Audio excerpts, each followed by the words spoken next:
Hello everyone, welcome to CGTN's social media platforms. I'm Silkina Ahluwalia, CGTN Indonesia correspondent, and we are in Labuan Bajo where the ASEAN Summit is being hosted. I'm going to give you a little tour of the media center here where we're at and talk a little bit about what the leaders have been speaking about in the summit and talk a little also about the location where we are. As you can see, the beautiful beach behind me. Labuan Bajo is an island. If you're familiar with Bali, it's an island that's about an hour away from Bali.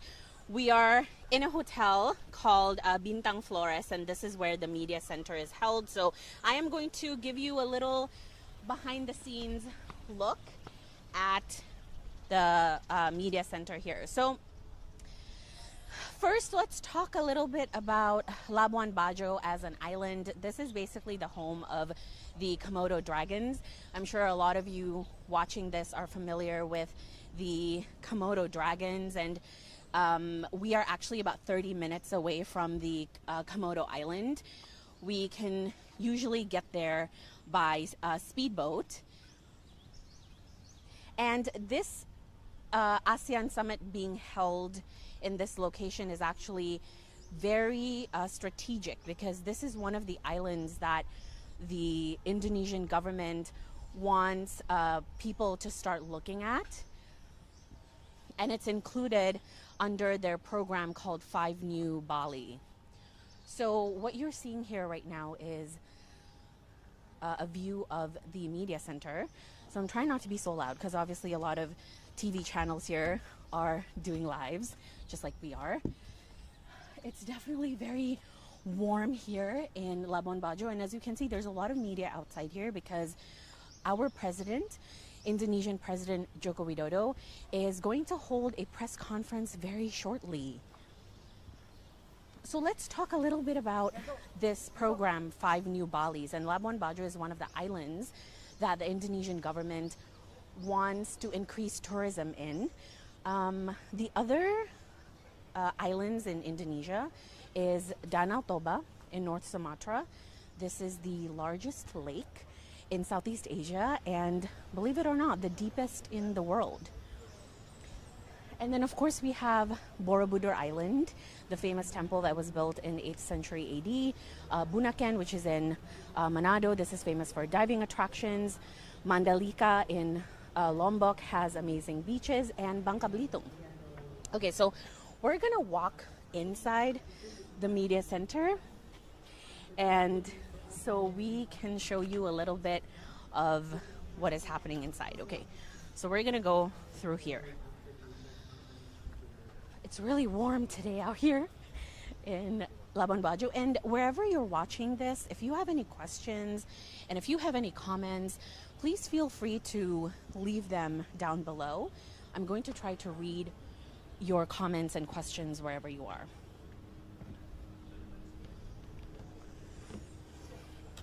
So why is this 5 New Bali program important? It's because the Indonesian government wants to basically promote the less traveled areas of Indonesia. As we know, there are 17,000 islands and there's a lot of potential for tourism, but right now people only know about Bali, and the Indonesian government wants to sort of show the beauty of other islands.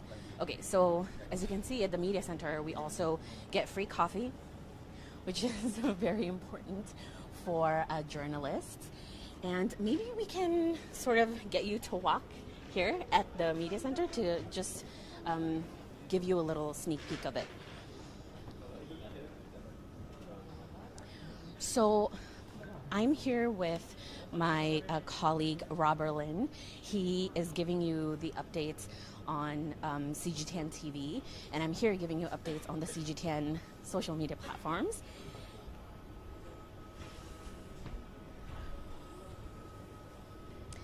I guess one of the issues that's happening right now with the ASEAN Summit being held in Labuan Bajo, maybe before we talk about that, we can say hi to our colleague, Robert Lin. Hello. Hi. You're preparing for your live. Right, I am, yeah. Yeah, so Rob Berlin and I are here for CGTN, and we're giving you the latest updates on the ASEAN Summit. And this is basically our workspace. As you can see, it says CGTN TV. And this is where we get the info for the press release. There it is. President of the Republic of Indonesia will start shortly. Will start his press conference shortly. Okay, so let's talk a little bit about one of the issues that Labuan Bajo is facing hosting this event here. And one of the biggest ones is capacity.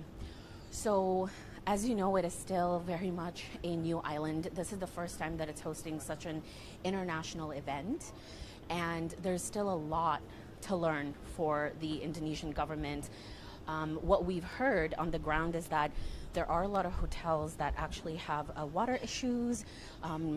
A lot of journalists have not been able to have a place to stay. So that is obviously a concern when you want to host an event where there's at least 1,000 people. But we spoke to the tourism minister yesterday, and he mentioned that this is one of their top priorities, that they will definitely take this into consideration because, again, with a program like 5 New Bali, they certainly have to make sure that islands like this, just like Bali, are able to hold international events of this capacity. And also, one of the most interesting things that the tourism minister talked about yesterday was ASEAN as a single destination, which means that he wants to make it easy for tourists to travel within the region with very minimal visa issues, and to basically have all the countries that are in close proximity within each other. As you know, ASEAN is a very close-knit country, and to basically have ASEAN as a single destination would not only help the countries individually, but ASEAN as a whole region. Indonesia is, of course, the largest economy in Southeast Asia. That's why President Joko Widodo has been chairing a lot of these meetings. Yesterday he chaired 5. Today he's going to be chairing 2. And just in about an hour, we're going to hear about what are some of the things that the leaders have concluded with these meetings. Whew, forgive me, it is very, very warm in here. Maybe I could take you guys a little bit towards the beach as well. So we can cool down a little. All right, so there's a question: is the ASEAN Summit an annual affair or biennial? Please advise. So this is the 42nd ASEAN Summit. In July, there will be the ASEAN Foreign Ministers meeting, where all the ASEAN foreign ministers will be meeting with foreign ministers of China, Korea, Japan, and the US. And then in September, we have the 43rd ASEAN Summit. So that is definitely a big event, something to look out for. That is in September in Jakarta, Indonesia's capital city. Although Indonesia is now moving their capital city to Kalimantan. If you have any more questions, definitely send it to us. And the reason why Labuan Bajo is an important location as well is because the leaders agree that tourism, especially post-pandemic, is really important for regional economic growth. And they sort of want to boost the tourism industry once again. Of course, we all lived through that COVID-19 pandemic. It was a very challenging time for the tourism industry. We were not able to, leave our houses, let alone countries and cities. So now that major COVID-19 restrictions have been lifted, the leaders agree that tourism is definitely one of the important focus when it comes to sustainable economic growth. And when we spoke to the tourism minister yesterday, he was talking about how he wants to include religious tourism, sports tourism, and ecotourism as well. So what that means is to basically attract visitors to islands like Labuan Bajo, islands like Bali, to, you know, hopefully promote stuff like seeing coral reefs, diving, mangrove planting. So all of these kind of fall under ecotourism. And he also spoke about how it's really important to conserve the nature and wildlife of Labuan Bajo, especially the Komodo dragons, because they've been around much longer than us, literally from the dinosaur era, and they survived that. So, you know, this is their habitat first, really, after us. So, before us, I mean. So that's sort of something that the leaders are wanting to talk about. And another really important highlight is actually the possible addition of Timor-Leste into ASEAN. And Timor-Leste was a part of Indonesia, separated decades ago. And so for Timor-Leste to be added as a member of ASEAN would be huge for the young nation, because as we saw, my colleague Robert Lin, he lived in Timor-Leste for a year. And so he saw how difficult it can be for young people to get jobs there. And so for Timor-Leste to be added to the ASEAN community would be huge in terms of, you know, possibly reducing trade barriers. It would be much easier for the young population to sort of cross between the ASEAN region and find jobs within those areas. And so we're probably going to hear from President Joko Widodo if that roadmap has been confirmed, and how likely it is that Timor-Leste could be added to ASEAN. Another important topic that they will be talking about, obviously, is how to build more cohesive and robust health systems. Again, going back to the pandemic, we all lived that era. It was very, very difficult. And especially for the Southeast Asian nations, when it comes to like vaccines, getting them, manufacturing them, you know, it was almost like the West kind of got a lot of these vaccines first. And so leaders agree that they need to focus on creating a better health system for countries within the ASEAN region. So if there is a future pandemic, ASEAN regions would be better equipped to deal with it. And lastly, one of the most important topics, of course, I mean, a lot of the topics that I've talked about are very important, but one of the most important topics is the transition to clean energy, right? So leaders are discussing moving from being dependent on fossil fuels to clean and renewable energy. And another interesting thing is that actually all of the cars for the leaders in this summit is all electric cars. Chinese car company Wuling, we did a story on them, and they're actually one of the official car partners for the delegates. So they have about 50 units of their electric cars, and I think about 100 units for the Hyundai. And so this is interesting because it definitely shows that Indonesia is very serious about transitioning to clean and green energy. And this is really an extension from the G20 summit. As we know, G20, very successful last year, Indonesia hosted in Bali. They also prioritized only electric cars. So really, this summit is an extension of that. And to have electric cars at international events like this, it really positions Indonesia as a leader to promote these sustainable practices.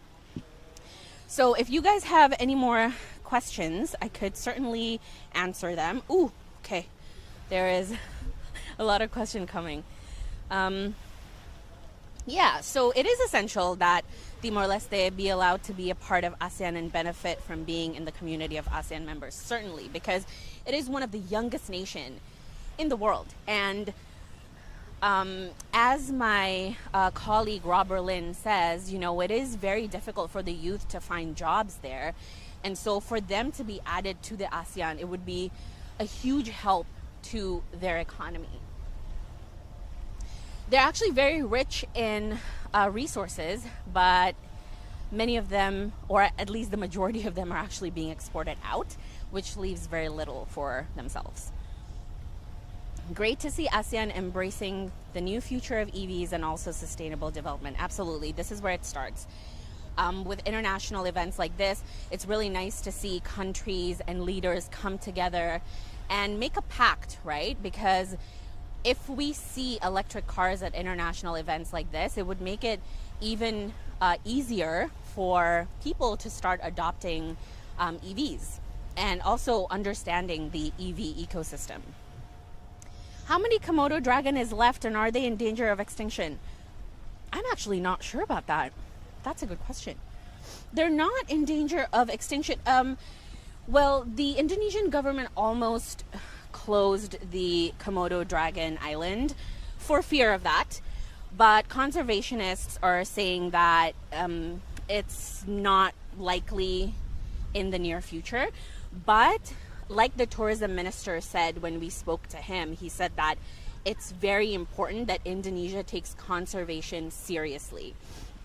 And that Indonesia starts thinking about sustainable tourism. And essentially what that means when he talks about the Komodo Dragon Island is really not to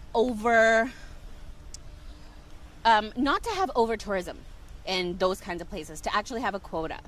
So that is sort of in line with their sustainable tourism development agenda. Any other questions? Timor-Leste now will join ASEAN seamlessly, as most of the Timorese are fluent in Bahasa. They have oil, gas, and coffee as the export. Certainly. Also, if you haven't been to Flores, the coffee here is pretty outstanding. They have a lot of coffee plantations here, and the people here take coffee very, very seriously.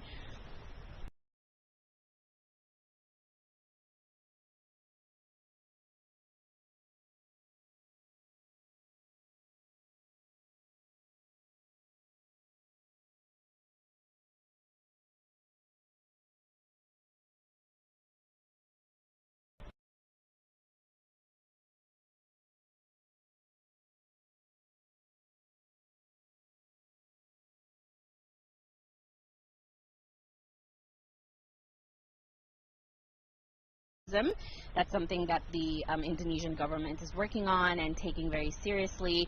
And to have a platform like this, the ASEAN Summit, where leaders can really be in the same room and talk about tourism development, is really important. This is why international events like this, summits like this, is very crucial to regional and global development. All right, if there's not any more questions, we're going to end our live here. Thank you so much for everyone who's been watching this. Keep those questions coming.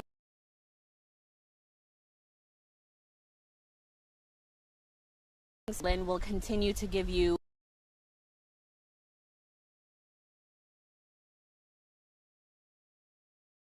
Indonesia is going to start his press conference now, so I want to make it in time for that. But thank you for watching.